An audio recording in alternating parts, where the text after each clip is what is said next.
To be honest, I am not supposed to perform today, but it's my bad luck or yours, I don't know.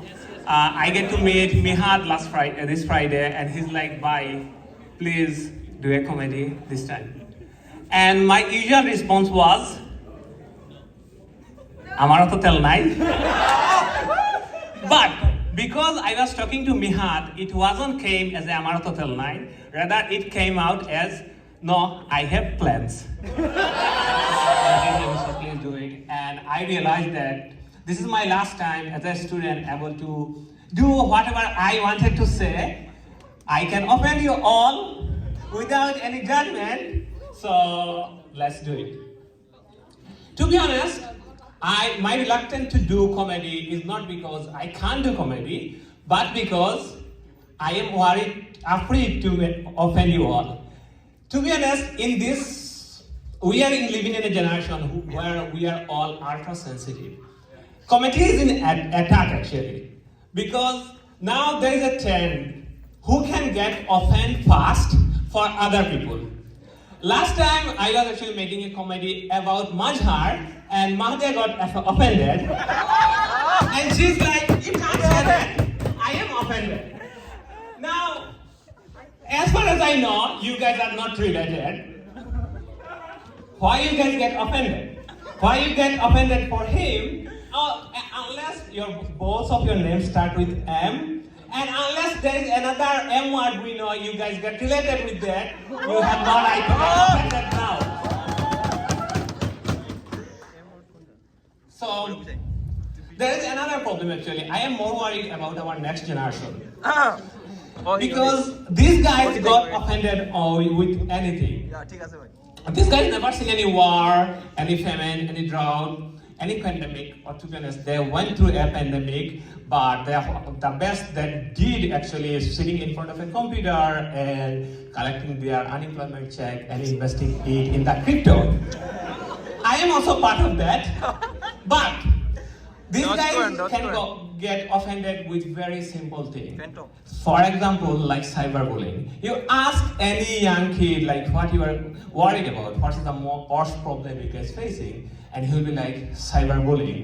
These guys can come on to you, pick you on internet. Oh really? We had real bullies. They used to pull our real underwear out of our real butt crack, and that really hurt. You don't have to go fill out a Twitter at the end of the day from your Snapchat. So, if we don't do anything about this getting offended culture, I don't know what will happen in future. You guys know that my sister gave birth to a baby boy recently. So I was with her. I was actually letting everyone know, hey, my sister gave birth to a baby boy. So one of this ultra-sensitive friend got offended, and that person is like, "How can you get to decide he's a boy?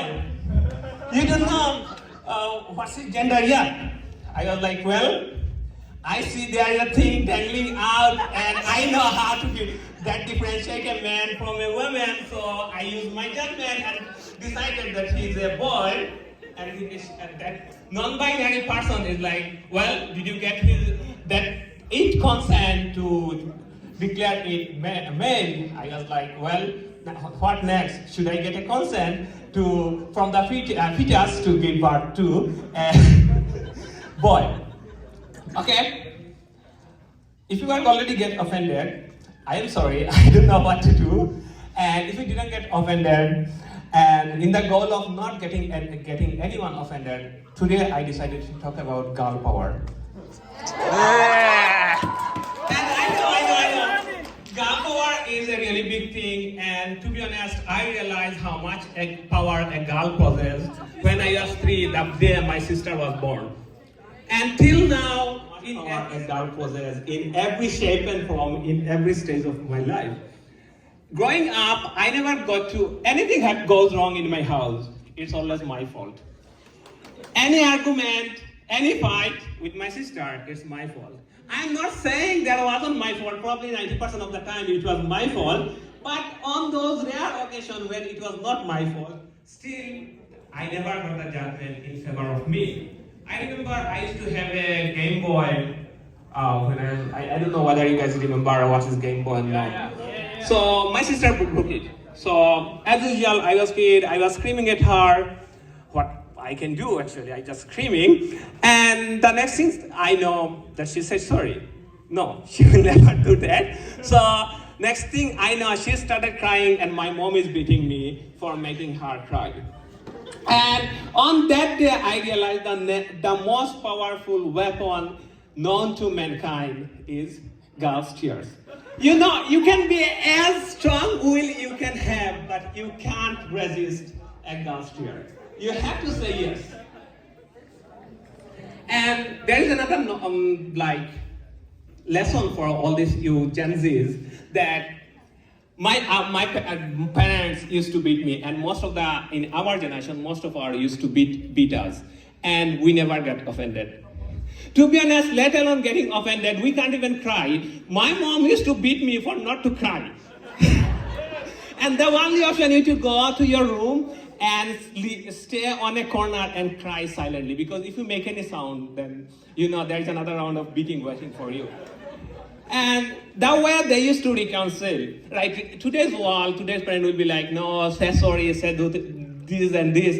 My mom used to be like, the best you do, but ready,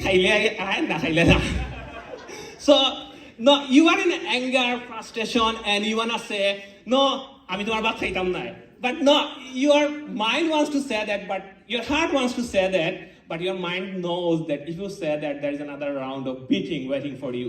So you just go crying, sobbing, and sitting in the dinner table, and while you are crying and trying to eat, and this is a sight to see, your water coming out of your nose, water coming out of your eyes, getting into your plate, and you are trying to eat, because that you have to eat. Like that is, even if you're crying, not eating is not an option. So, having said that, I feel like I turned out well. It didn't affect all this beating, didn't affect my mental health. Well, you might say, দুই একটা তার তো তোমার সিরাই হ্যাঁ ওই দুই একটা তার অ্যাকচুয়ালি আম্মুর মায়ের খেয়ে সিরে নাই সিরিজে আসলে মেয়েদের পাল্লায় পড়ে so that's why let's go back to our main goal, talking about girl power. Honestly, I believe women is the most powerful life on earth ever walked in the face of earth. You might argue, let's give an example. They can get out of the situation where a guy will never even imagine to getting out from. For example, recently I was actually working with my nephew on a mall, actually babysitting. So a woman came across me, and I don't know her. Like, of course, she just getting on her knees, and she's like, "Is he your son?" I was like, "No, my nephew." And she's like, start talking to him, and like, "What's your name? You are so adorable. You are so cute. When you turn 18, I'll come in for you. You are a heartbreaker. Please save him for me." And she walked away and do her business, whatever she's doing in the mall. Now I challenge you, any of the guy here on this room, do the same to an unknown woman, and say to a 4-year-old girl that, hey, you are a heartbreaker. Please save her for me. When you turn 18, I am coming for you. You don't get to walk out of the mall. You will be escorted out of the mall, and you'll be like, well, I'm talking to the girl, and they'll be like, no, you can present your case to the judge, Arkely.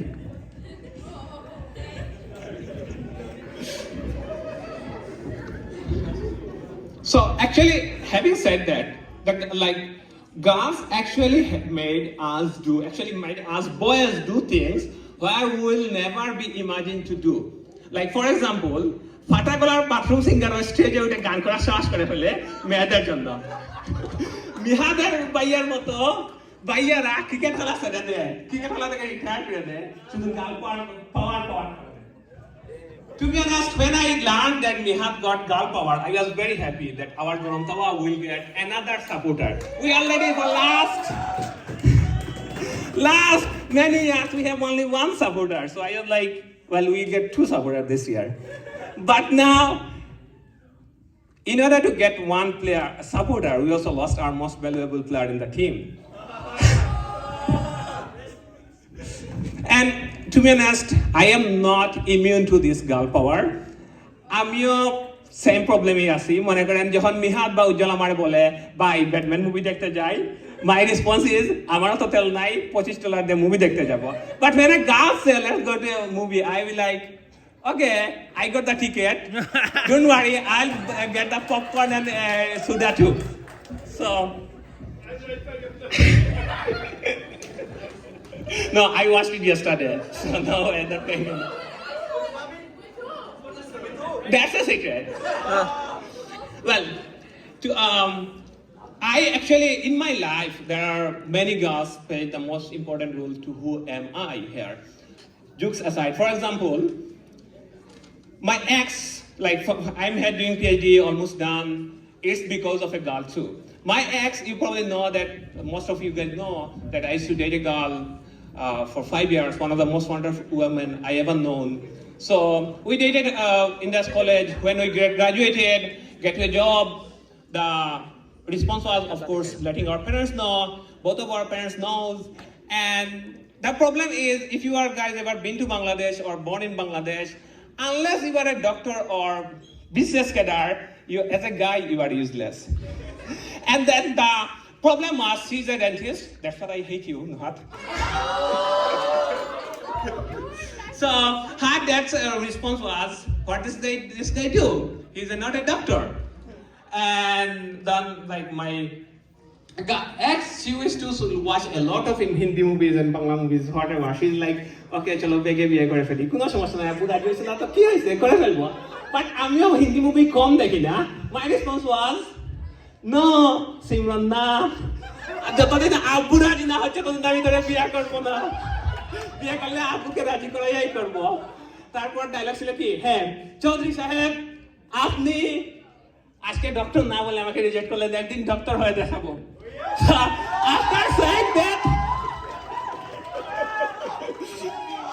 after saying that I came home and I realized there is no way I can get a med school because my undergrad, like let alone undergrad, my high school, everything was not science, so nobody in this no one in this art will allow me to get into med school. So I see that's the only option. I should go to get a PhD. So that's why I'm here. But after I came here, within 1 month, her dad found a doctor for her. She got married, and that's okay. I don't get to get her. I to keep my PhD.